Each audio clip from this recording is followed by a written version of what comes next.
ہر گروہ کے لیے ایک مدت مقرر ہے، پھر جب وہ مدت پوری ہو جاتی ہے تو پھر اس گروہ کی گرفت کے لیے ایک گھڑی بھر کی بھی تقدیم و تاخیر نہیں ہو سکتی۔ اے بنی آدم، اگر تمہارے پاس تمہیں میں سے رسول آئیں جو تمہارے سامنے میری آیات بیان کریں، تو جو شخص نافرمانی سے بچا رہا اور اپنی اصلاح کر لی تو ایسے لوگوں کے لیے نہ کوئی خوف ہوگا نہ وہ غمگین ہوں گے، اور جن لوگوں نے ہماری آیات کو جھٹلا دیا اور ان سے اکڑ بیٹھے تو ایسے ہی لوگ دوزخ والے ہیں، وہ اس میں ہمیشہ رہیں گے۔ بھلا اس شخص سے بڑھ کر اور کون ظالم ہو سکتا ہے جو اللہ کے ذمے جھوٹ لگا دے، یعنی جو اللہ نے نہیں فرمایا وہ اللہ کی طرف سے پیش کرے، یا اس کی آیتوں کو جھٹلا دے، یعنی جو پیش کیا اس کو نہ مانے، جو نہیں پیش کیا اسے اللہ کا حکم بتائے۔ ایسے لوگوں کو ان کا وہ حصہ تو دنیا میں ملے گا ہی جو ان کے مقدر میں ہے، یہاں تک کہ جب ان کی روحیں قبض کرنے کے لیے ہمارے فرشتے ان کے پاس آئیں گے تو ان سے پوچھیں گے، وہ تمہارے الہ کہاں ہیں جنہیں تم اللہ کے سوا پکارا کرتے تھے؟ وہ جواب دیں گے، ہمیں کچھ یاد نہیں پڑتا، اپنے کیے کو بھول جائیں گے۔ اس طرح وہ خود اپنے ہی خلاف گواہی دے دیں گے کہ وہ کافر تھے۔ اللہ تعالیٰ فرمائے گا، اچھا تو تم بھی انہی جماعتوں میں شامل ہو جاؤ جو تم سے پہلے جنوں اور انسانوں کی جماعتیں دوزخ میں داخل ہو چکی۔ جب بھی کوئی جماعت دوزخ میں داخل ہوگی تو اپنی پیش رو جماعت پر لعنت کرے گی، یہاں تک کہ جب سب کی سب جماعتیں دوزخ میں جمع ہو جائیں گی تو ہر پچھلی جماعت اپنے سے پہلے والی جماعت کے متعلق کہے گی، ہمارے رب یہ وہ لوگ ہیں جنہوں نے ہمیں گمراہ کیا تھا، لہٰذا ان کو آگ کا دگنا عذاب دے۔ اللہ تعالیٰ فرمائے گا، تم سبھی کے لیے دگنا ہے، لیکن یہ بات تمہاری سمجھ میں نہیں آ رہی، کیونکہ وہ تمہیں بھٹکانے کا سبب بنے اور تم دوسروں کو بھٹکانے کا۔ اور پہلی جماعت پچھلی کے متعلق کہے گی، آخر تمہیں ہم پر کون سی برتری حاصل ہے کہ تمہیں اکہرا عذاب ہو اور ہمیں دوہرا؟ لہٰذا تم بھی جو کچھ کرتے رہے ہو اس کے عذاب کا مزہ چکھو۔ بے شک وہ لوگ جنہوں نے ہماری آیات کو جھٹلایا اور ان سے اکڑ بیٹھے، ان کے لیے نہ تو آسمان کے دروازے کھولے جائیں گے، یعنی ان کی روحیں اوپر نہیں جا سکتی، واپس پٹخائی جاتی ہیں اسفل سافلین میں، اور نہ وہ جنت میں داخل ہو سکیں گے حتیٰ کہ اونٹ سوئی کے ناکے میں داخل ہو جائے، اور یہ تو پاسبل ہی نہیں۔ اور ہم مجرموں کو ایسی ہی سزا دیا کرتے ہیں، ان کے لیے بچھونا بھی جہنم کا ہوگا اور اوپر سے اوڑھنا بھی جہنم کا، اور ہم ظالموں کو ایسی ہی سزا دیا کرتے ہیں۔ البتہ وہ لوگ جو ایمان لائے اور نیک اعمال کیے، اور ہم ہر شخص کو اس کی طاقت کے مطابق ہی مکلف بناتے ہیں، تو یہی لوگ اہل جنت ہیں جس میں وہ ہمیشہ رہا کریں گے۔ ان اہل جنت کے دلوں میں اگر ایک دوسرے کے خلاف کچھ کدورت ہوگی تو ہم اسے نکال دیں گے۔ یہ ہے جنت کی اصل خوبصورتی، دل صاف ہوں گے، دلوں میں ایک دوسرے کے لیے محبت ہوگی۔ یاد رکھیے، جس گھرانے میں ایک دوسرے کے لیے محبت ہوتی ہے، وہ کٹیا بھی ہو، وہ جھونپڑی بھی ہو، وہ بڑی وسیع ہوتی ہے، اس میں بڑی خیر ہوتی ہے، اس سے بڑا لطف ہوتا ہے۔ اور بڑے بڑے مینشنز میں اگر لوگ اپنے اپنے کمروں میں ہی بند ہو کر رہیں اور کوئی کسی سے بات نہ کرے، کوئی کسی کو دیکھ کے مسکرائے نہیں، سلام نہیں کرے، تو وہ گھر تنگ ہوتے ہیں۔ تو جنت کی خاص خوبی یہاں بتائی گئی، اگر ایک دوسرے کے خلاف کچھ کدورت ہو گئی تو ہم اسے نکال دیں گے۔ دنیا میں رہتے ہوئے کوئی نہ کوئی مس انڈرسٹینڈنگ ہو ہی جاتی ہے، کوئی غلط فہمی ہو جاتی ہے کہ انسان اچھے بھلے انسان کے بارے میں کوئی بری رائے رکھتا ہے، تو وہ بھی نکال دی جائے گی۔ جب پل صراط پار کر لیں گے تو جنت میں جانے سے پہلے ایک اور پل آئے گا، قنطرہ جس کو کہتے ہیں، اس پر لوگوں کو مہذب کیا جائے، حذبوا ونقوا، صاف ستھرا کیا جائے گا اندر سے باہر سے، کیونکہ میدان حشر کی طویل قیام اور تھکاوٹ اور وہ ساری چیزیں ختم کر کے پھر وہ جنت میں داخل کیے جائیں گے، اندر سے بھی صاف، باہر سے بھی صاف۔ اور یہی پر آراف ہے جس کا آگے ذکر آ رہا ہے۔ اور وہ کہیں گے، تعریف تو اللہ ہی کے لیے ہے جس نے ہمیں یہ جنت کی راہ دکھائی۔ اللہ اگر ہمیں یہ راہ نہ دکھاتا تو ہم کبھی یہ راہ نہ پا سکتے تھے، اور یہ قرآن یہی جنت کی راہ دکھاتا ہے۔ ہمارے رب کے رسول واقعی حق لے کر آئے، اس وقت انہیں آواز آئے گی، ندا آئے گی، ان تلکم الجنت اورثتموہا بما کنتم تعملون، تم اس جنت کے وارث بنائے گئے ہو اور یہ ان نیک اعمال کا بدلہ ہے جو تم دنیا میں کرتے تھے۔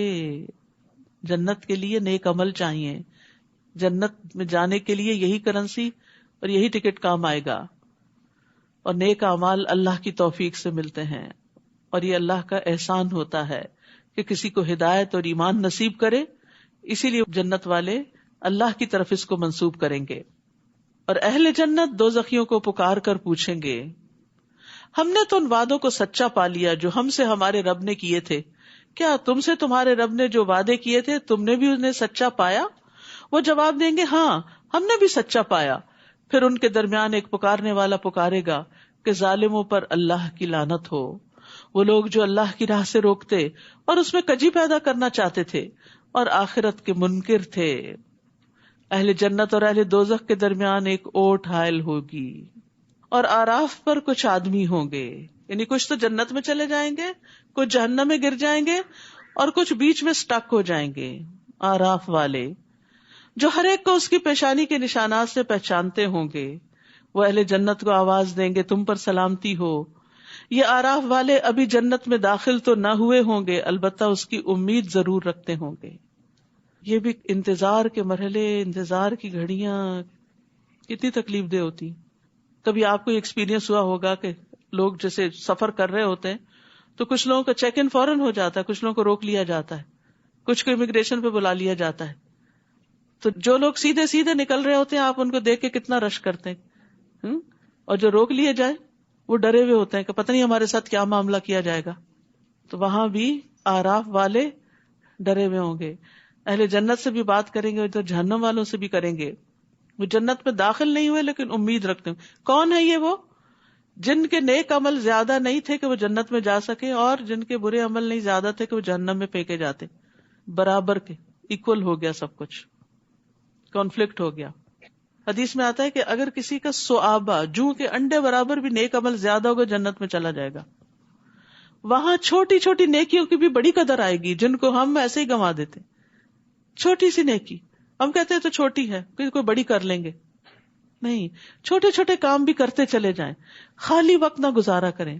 سبحان اللہ، الحمدللہ، اللہ اکبر، اللہ کی بڑائی بیان کی، ذکر کیا. اب سفر کر رہے ہیں، راستے میں ہیں، کام کر رہے ہیں، ذکر میں کیا مشکل ہے؟ کچھ مشکل نہیں. ہو سکتا ہے ایک دفعہ کا سبحان اللہ کہنا آپ کو جنت میں لے جانے کا باعث بن جائے.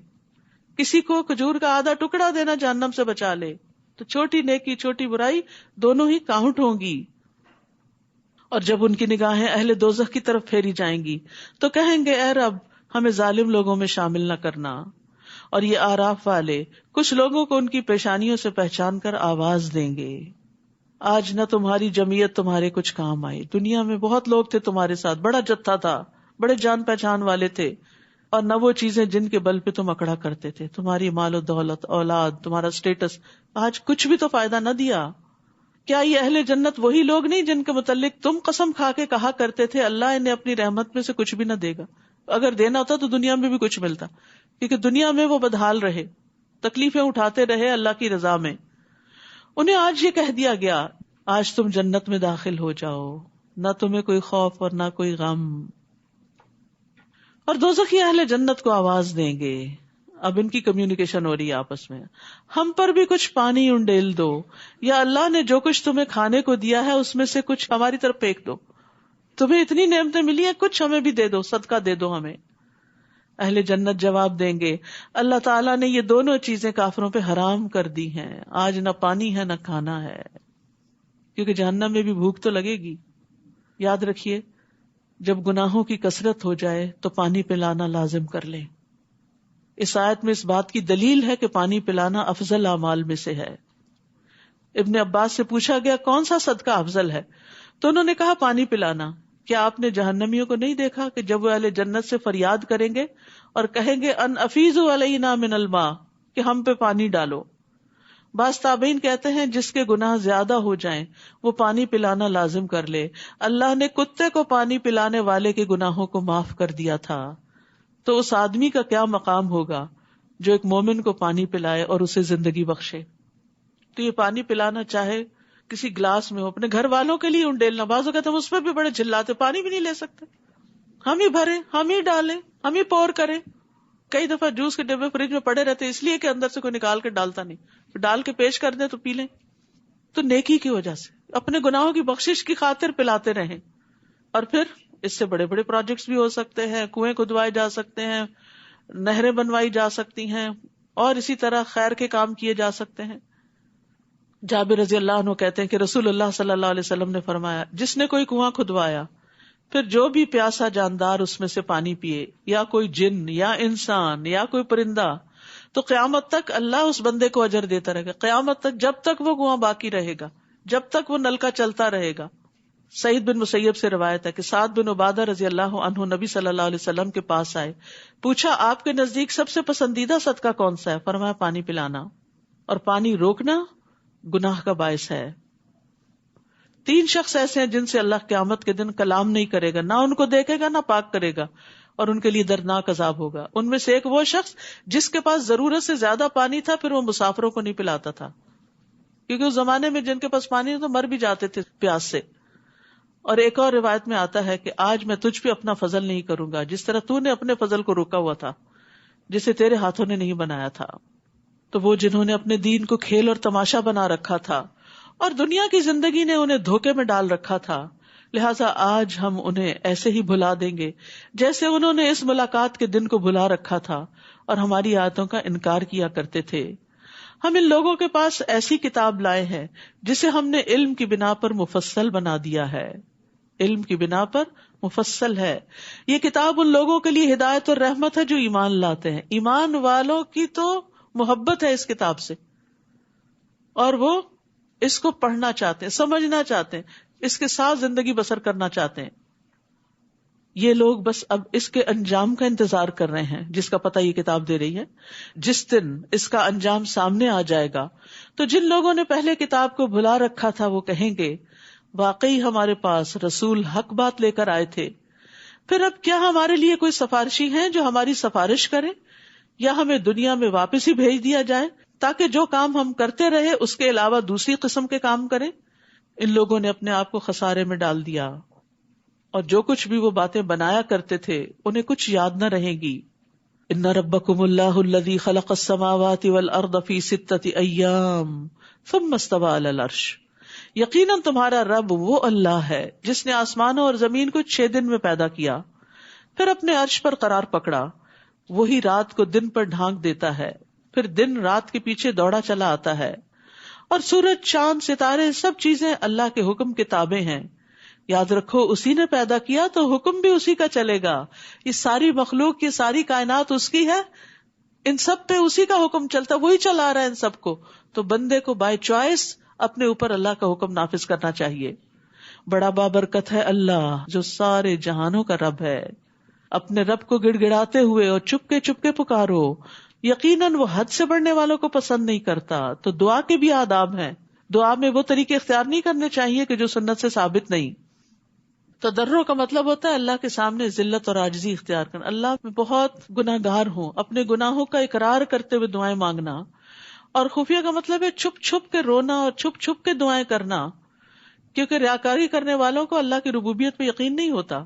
اور منافقین تو دھوکہ دے رہے تو لوگوں کے سامنے ٹسوے بہاتے اور لوگوں کو یقین دلاتے ہیں ہم بڑے نیک ہیں، حالانکہ اکیلے میں نہ کبھی روئے اور نہ کبھی ایسی دعائیں مانگی. تو چھپ کر رب کو پکارنے کی بات کی جا رہی ہے. حسن بن نبی حسن کہتے ہیں ہم نے ایسے لوگوں کا زمانہ پایا جس میں زمین پر عمل کرنے والے جب اپنے عمل کو چھپانے کی قدرت رکھتے تھے تو اپنے عمل کو کبھی ظاہر نہیں کرتے تھے، اور وہ دعاؤں میں بہت محنت کرتے لیکن کوئی ان کی آواز نہیں سنتا تھا. یہ ان کے اور ان کے رب کے درمیان سرگوشیاں ہوتی تھی. دل ہی دل میں پکارو، چپ کے پکارو، گڑ گڑا کے پکارو، رو کے پکارو، چھپ کے پکارو، تاکہ آپ کا اور اپنے رب کا ایک 1-on-1 کنیکشن ہو.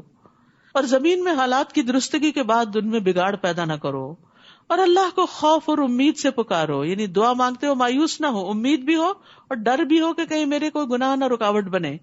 یقیناً اللہ کی رحمت نیک کردار لوگوں سے قریب ہے، محسنین کے قریب ہے.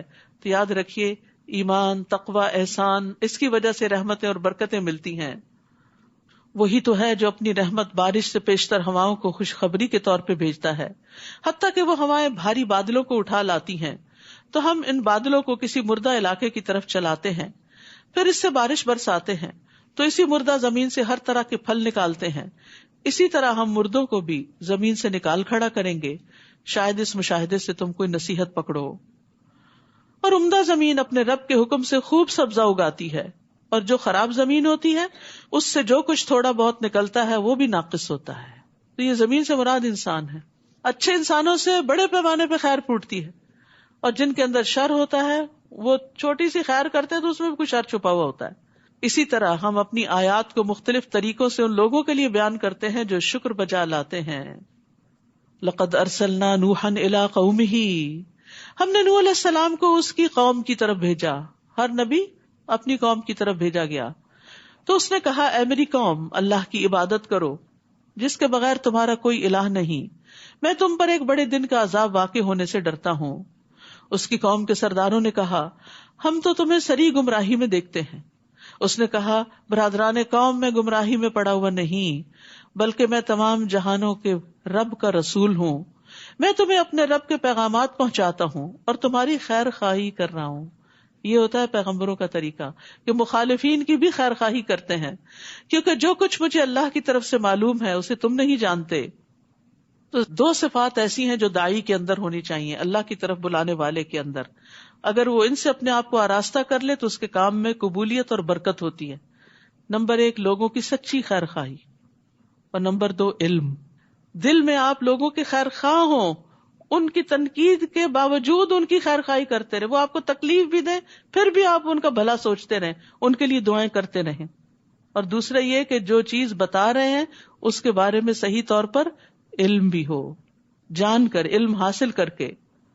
کیا تمہیں اس بات پر تعجب ہے کہ تمہارے پاس نصیحت تمہارے رب کی طرف سے ایک ایسے آدمی کے ذریعے آئی ہے جو تمہیں میں سے ہے، تاکہ وہ تمہیں برے انجام سے ڈرائے اور تم نافرمانی سے بچو تاکہ تم پہ رحم کیا جائے.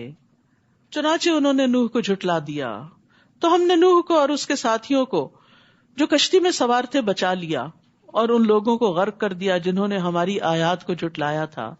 بلا شبہ وہ اندھے لوگ تھے، سب کچھ دیکھتے ہوئے بھی سمجھ نہیں رہے تھے.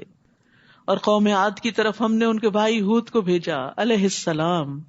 اس نے اپنی قوم کے لوگوں سے کہا اللہ کی عبادت کرو جس کے بغیر تمہارا کوئی الہ نہیں. کیا تم اللہ سے ڈرتے نہیں ہو؟ یعنی اس کو چھوڑ کے کسی اور کی طرف متوجہ ہوگے تو کل اس کے سامنے جا کر کیا جواب دو گے؟ اس کی قوم کے کافر سرداروں نے کہا ہم تو تجھے کم عقل آدمی دیکھتے ہیں اور ہمارا خیال ہے کہ تم جھوٹے ہو. سبحان اللہ. اللہ سبحانہ وتعالی اپنی مخلوق میں سے بہترین لوگوں کو چنتا ہے نبوت کے لیے. وہ جو اللہ کی نگاہ میں اتنے اچھے، وہ لوگوں کی نگاہ میں اتنے حقیر ہو گئے کہ وہ اللہ کا پیغام ان کو پہنچا رہے. تو اس سے دائی کو بہت حوصلہ ملتا ہے کہ اگر اللہ کے بہترین بندوں کو لوگوں نے اس طرح کے نام دیے کہ ہم تجھے کم عقل دیکھتے ہیں، انا لنراک فی صفاہا، اور ہم آپ کو جھوٹا خیال کرتے ہیں. حالانکہ نبوت کی شرائط میں سے ایک یہ کہ نبی ہمیشہ سچ بولتا ہے، صادق اور امین ہوتا ہے. تو پھر اگر ہمیں کوئی جھوٹا کہہ دے اور اگر ہمیں کوئی بے وقوف کہہ دے تو ہمیں مائنڈ نہیں کرنا چاہیے، کیونکہ ہم سے زیادہ اچھے لوگوں کو کہہ دیا گیا تھا. پھر بھی انہوں نے اپنا کام جاری رکھا، پھر بھی انہوں نے خیر خواہی کی، پیچھے نہیں ہٹے. ہود علیہ السلام نے کہا اے میری قوم، میں نادان نہیں ہوں بلکہ میں تو جہانوں کے رب کا رسول ہوں. یہ ہے انبیاء کے اخلاق. قوم نے کہا ہم تجھے بے وقوف سمجھتے ہیں، انہوں نے کہا میں بے وقوف نہیں ہوں. بس سٹاپ، فل سٹاپ. یہ نہیں کہا بلکہ تم بے وقوف، یہ نہیں کہا. ابلغکم رسالات ربی وانا لکم ناصح امین، میں تمہیں اپنے رب کے پیغامات پہنچاتا ہوں اور تمہارا امین اور خیر خواہ ہوں. کیا تم اس بات پر تعجب کرتے ہو کہ تمہارے رب کی طرف سے تمہارے پاس نصیحت ایک ایسے آدمی کے ذریعے آئی ہے جو تمہیں میں سے ہے، تاکہ وہ تمہیں برے انجام سے ڈرائے. اور اللہ کا یہ احسان یاد کرو جب اس نے تمہیں قوم نوح کے بعد زمین کا جانشین بنایا اور تمہیں خوب تنومند یعنی طاقتور بنایا. بس اللہ کی نعمتوں کو یاد کرو تاکہ تم فلاح پاؤ. وہ کہنے لگے کیا تو ہمارے پاس اس لیے آیا ہے کہ ہم ایک اللہ ہی کی عبادت کریں اور جنہیں ہمارے آباء و اجداد پوچھتے رہے انہیں چھوڑ دیں؟ یہ تھا ان کی گمراہی کا سبب. کوئی دلیل نہیں سوائے اس کے کہ باپ دادا کے پیچھے چلیں گے. یاد ہے دنیا کے معاملات میں ہم باپ دادا کے پیچھے کوئی نہیں چلتے. ہم میں سے کون ہے جو دادی والے کپڑے پہنتا ہے آج یا نانی والے کھانے پکاتا ہے؟